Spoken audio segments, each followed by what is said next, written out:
जय मां कमला recording studio बड़ी मधुरा। डीजे विकास रीगा सीतामढ़ी। डीजे अमित कुमार अंशु बड़ी मधुरा। यारवा के खाना बड़ी मोटे मोटे बा, सोया के बाबा सखी छोटे छोटे बा। नैहर जाइले मन भर खाइले, नैहर जाइले मन भर खाइले। हमरो जवानी पूरा गोटे गोटे बा।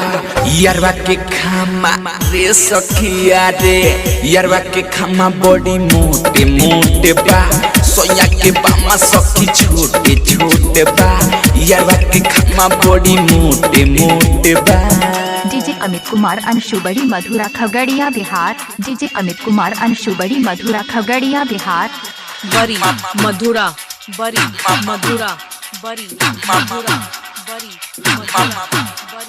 बड़ी। जय मां कमला रिकॉर्डिंग स्टूडियो बड़ी मधुरा। जय मां कमला रिकॉर्डिंग स्टूडियो बड़ी मधुरा। डीजे मनीष रक्सौल।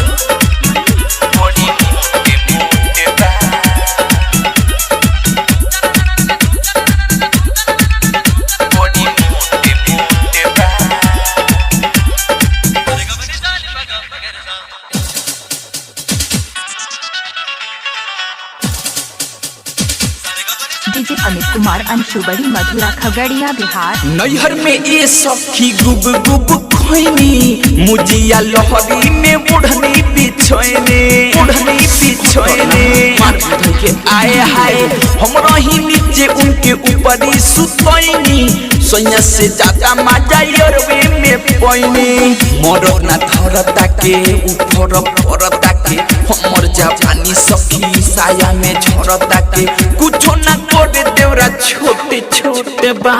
यारवा के खामा रे सखिया रे, यारवा के खामा बड़ी मोटे मोटे बा।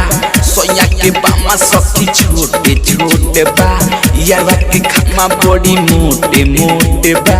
डीजे विकास रीगा सीतामढ़ी। कुमार अंशु बड़ी मधुरा खगड़िया बिहार। यारवा के याद सखी रही रही के आबी, रैगर थारू नाई हरन दबावे।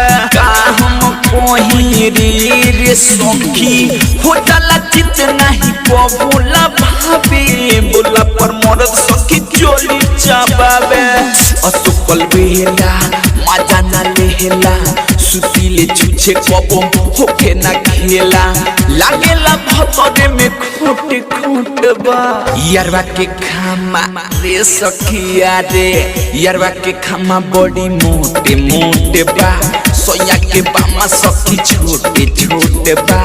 यारवा के खामा बड़ी मोटे मोटे बा। नैहर जाइले मन भर खाइले, नैहर जाइले मन भर खाइले। हमरो जवानी पूरा गोटे गोटे बा। यारवा के खामा रे सखिया रे, यारवा के खामा बड़ी मोटे मोटे बा। सोया के बामा सखी छोटे छोटे बा। यारवा के खामा बड़ी मोटे मोटे। डीजे अमित कुमार अंशु बड़ी मधुरा खगड़िया बिहार।